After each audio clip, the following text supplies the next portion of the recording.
Good evening, everyone, and welcome to the 6:15 prime time edition of newscast in the English language and Canal, the International. I'm called Maureen. We'll begin with our top stories.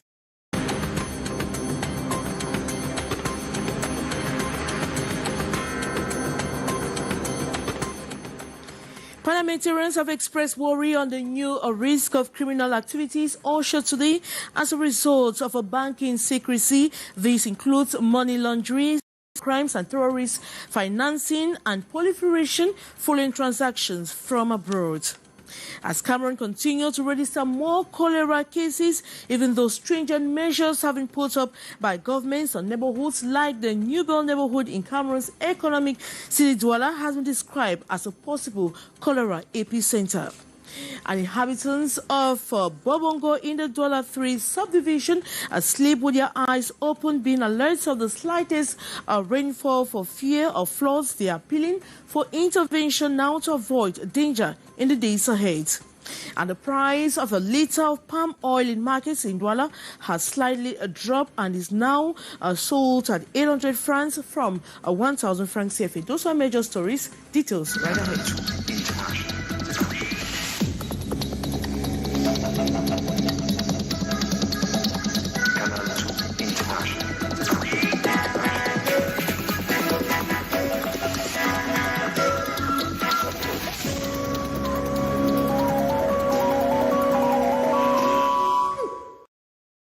Good evening once more. Parliamentarians have expressed worry on the new risk of criminal activities ushered today as a result of banking secrecy. This includes money laundering, cyber crimes, and terrorist financing and proliferation following transactions from abroad. Their observation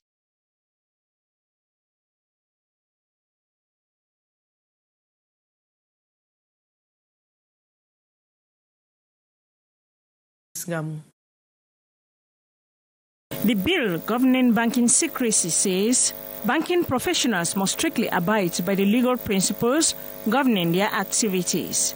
That is obligation to guarantee confidentiality of personal and financial data of the client. One of the innovations of the bill includes inclusion of microfinance institutions and other payment service providers. Banking secrecy, though good, today has ushered new risk of criminal activities, namely money laundering, cyber crimes, and terrorist financing and proliferation. A fertile ground, the northwest and southwest regions, according to this MP. True, especially local payment providers from sources abroad. If this money stops from coming from abroad, honestly, these boys will give up their arms. Imagine a situation, Your Excellency, that you go and see a young man, you plead with him, drop your arms, and even engage you. He tells you that before this war started, I have never known what is called 1 million. Today, I control millions. And all these fellows, when they are caught with millions with them. They are appealing the minister to see into this. So, Your Excellency, we really have worked on this issue of money laundering, paying ransom, and this other international method.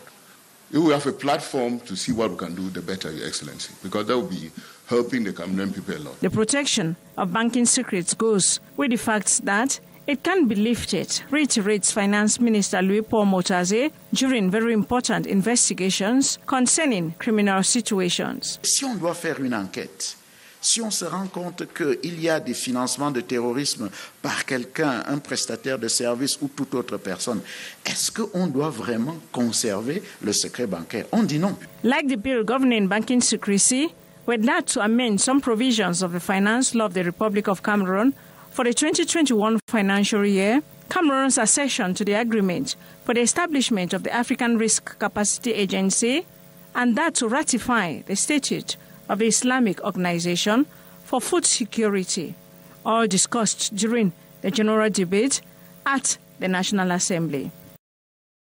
And as Cameroon continues to register more cholera cases in the southwest and littoral region, and even the government has put in place a stringent measures to contain its spread, some neighborhoods like the New Bell neighborhood in Cameroon's economic city, Douala, has been described as a possible cholera epicenter. More in the following story.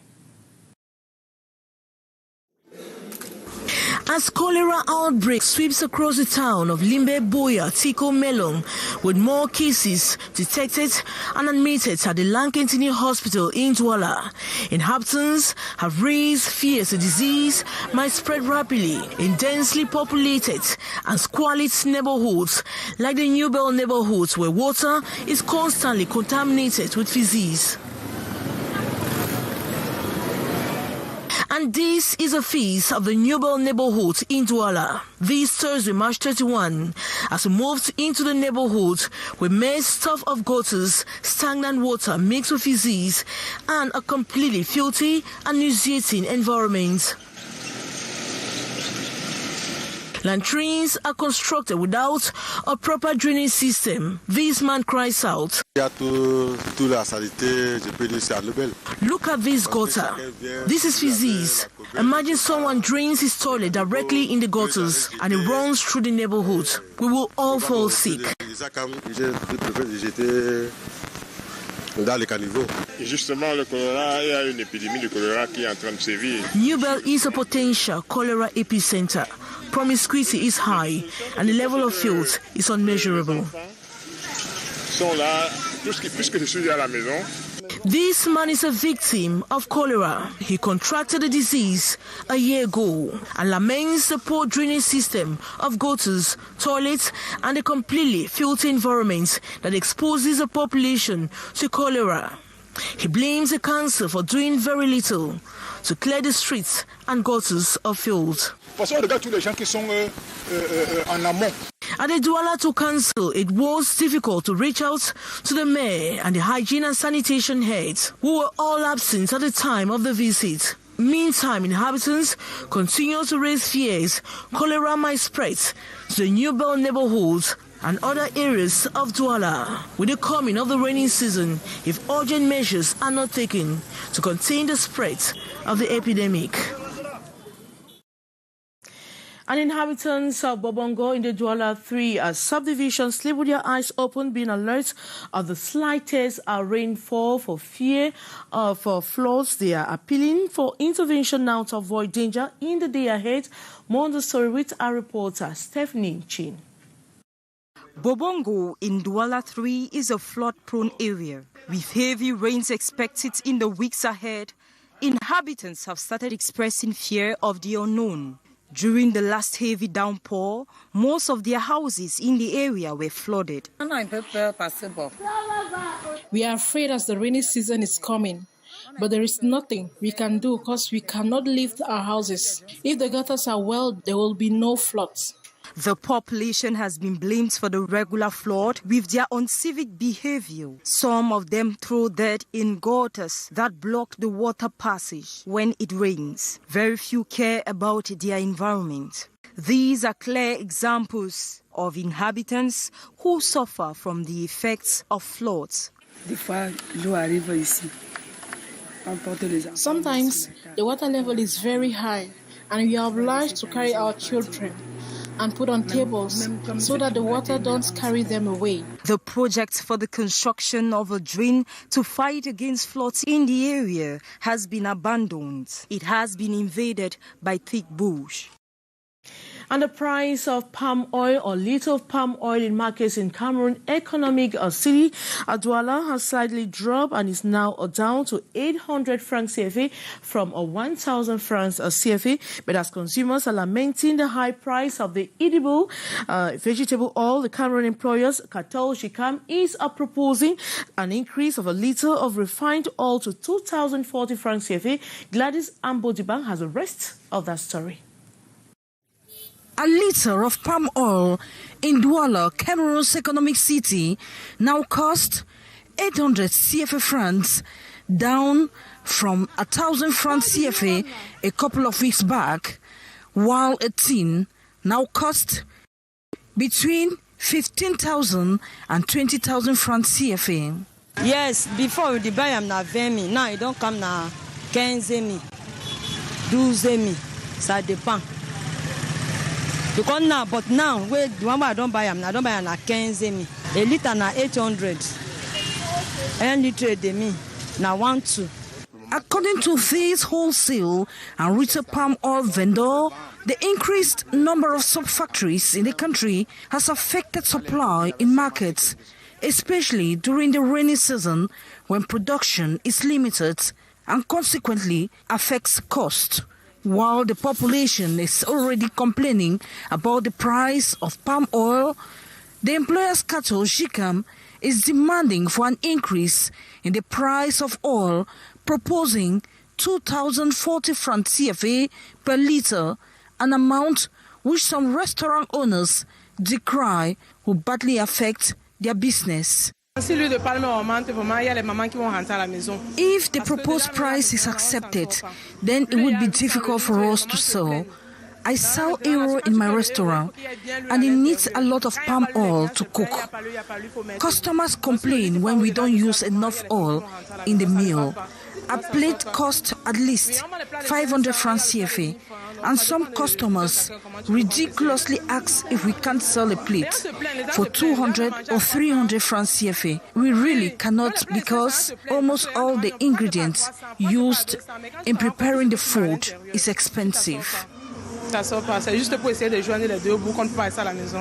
Within the past 1 year, the price per ton of crude palm oil jumped by 75% on the global market. The importation of 143,000 tons of crude palm oil was recently authorized by the government to ensure supply of refined palm oil production units in the country. Palm oil, the edible vegetable oil, is also used in beauty products and biofuel. And the government of Cameroon has warned Cameroonians that they must adopt a new habits towards basic needs to overcome the rising prices imposed by a crisis situation. In a press briefing in Yaoundé, the Minister of Trade, Luc Magua Baga Fagana, said it is high time Cameroonians boost production of local items to be able to meet their daily needs. More on the story with our reporter, Haisencha. According to the Minister of Trade, Luc Magua Atangana, most items in the world markets have long skyrocketed by over 50% increase since the outbreak of the COVID-19 pandemic, and the war between Russia and Ukraine has taken the economic situation to a very difficult level.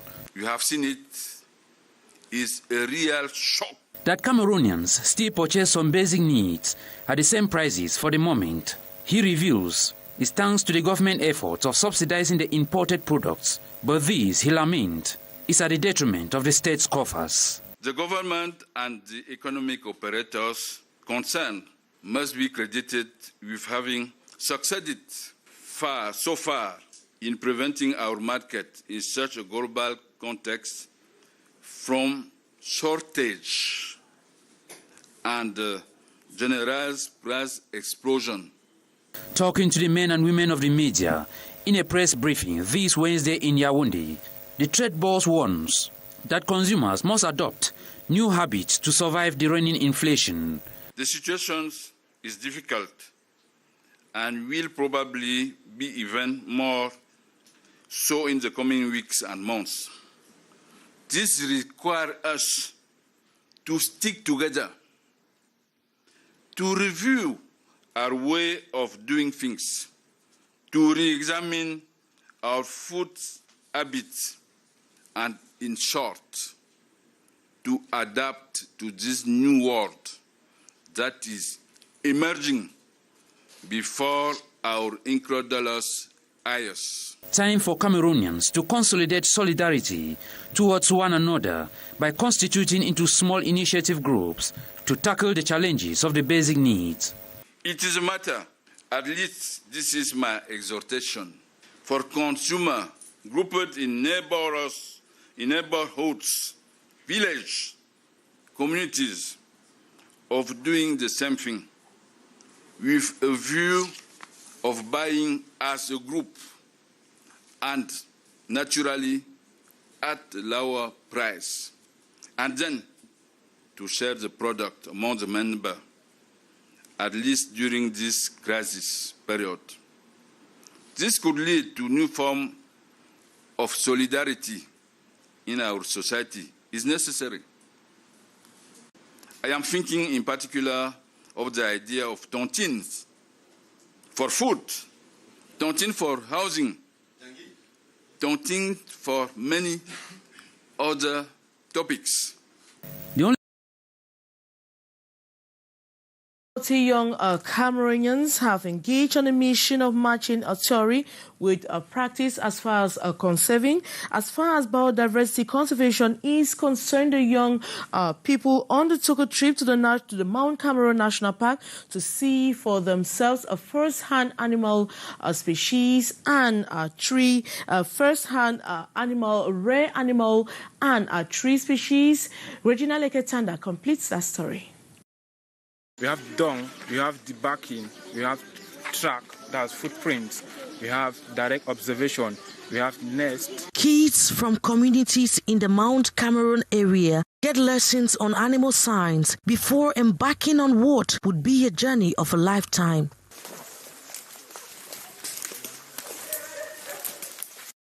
For 8 hours, the over 40 youngsters, with ages ranging from 7 to 18, moved quietly through this protected area, identifying and recording vital data about wildlife species and conservation threats. Exciting, but not so easy, the ride. I'm enjoying it, but it's very tiring.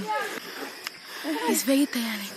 The excursion was organized this March 2022 by a local non-profit organization, Voice of Nature, VONAD, with the overall goal of galvanizing the interests of young people in conservation. Today we brought them to the Mount Cameroon National Park to observe those signs, record them down, take them the different threats that these animals are facing so that we can actually groom them to be ambassadors of conservation. The children were led by the head of research and biomonitoring unit of the Mount Cameroon National Park Service, who highlighted the need for humans to be more friendly. There are species of animals that people will want to see and see them very fast, because when you conserve, you protect them, they increase in their numbers. If they are not being, harassed all the time, they will not see human as a possible threat. But with constant hunting and things like that, they start seeing human as a threat. Here at the famous Hot One, the young students had the time to evaluate their hike, and for many, it was worth the sweat. At the beginning, it was so tough because there were a lot of hills, a lot of trees, branches could kick a leg in, but because of a beautiful nature and because of the courage in which we have, we know that yes, we have to protect our animals and the nature. Today, I'm now on the mountain. I never thought I'd even be here, but today I'm here. I've really learned so much. If you have to conserve apes, that even animals I've never seen before, that animals I've never ever heard of, and even trees. But today, I've come here to come and see. The activity was carried out as part of VONAD's Keep the Apes Alive project. And lecturers recruited under the special recruitment program of the head of state some 3 years back have started receiving their research allowances for the first time. The pioneer payments of the dues were dished out to the teachers this March 30 at the Ministry of Higher Education. We're looking forward to attribute such money subsequently into the various bank accounts. More on the story with our reporter, Haisincha.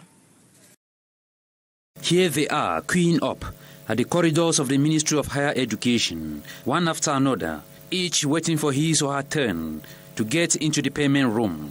After years of waiting, with some dating back to 2019, the special recruited PhD university lecturers can finally lay their hands on their research allowances. A feeling of relief and excitement for the concerned. I was recruited during the second phase of the special recruitment launched by the head of state.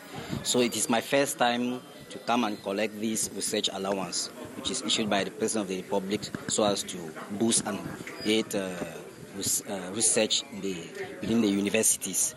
So I'm really happy, I'm very happy. So I'm calling on some of my colleagues that are still dragging or probably doubting that it is real. This is it, which I have received. As to why the lecturers had to travel from different universities across the country to collect their allowances in Yaoundé, the authorities of higher education say they had to fulfill certain requirements before the funds will further be dished out to their various banks. We are saying that this is the first payment these teachers are receiving, those who are recruited in the second phase of the special recruitment authorized by the head of state. And among the documents that they have deposited, they have the effective presence, which corresponds to the period concerned. And they also have the bank statement, bank account statement, meaning that next session they are going to be paid through their various in the various banks in which their accounts are domiciled. They wouldn't have to come again to the Ministry of Higher Education for payment. The different amounts collected depending on their categories. It should be recalled that the payment of the research allowances is in line with addressing the many grievances of the university lecturers, announcing a strike action in June this year. Thank you so much, Hyson Chan. That brings us to the end of today's edition of Newscast on Canal the International. Thanks so much for watching. We have news in the French language at exactly 19h50. Or Alain Gisle Kanga. As for me, I'll be back same time tomorrow. Good night.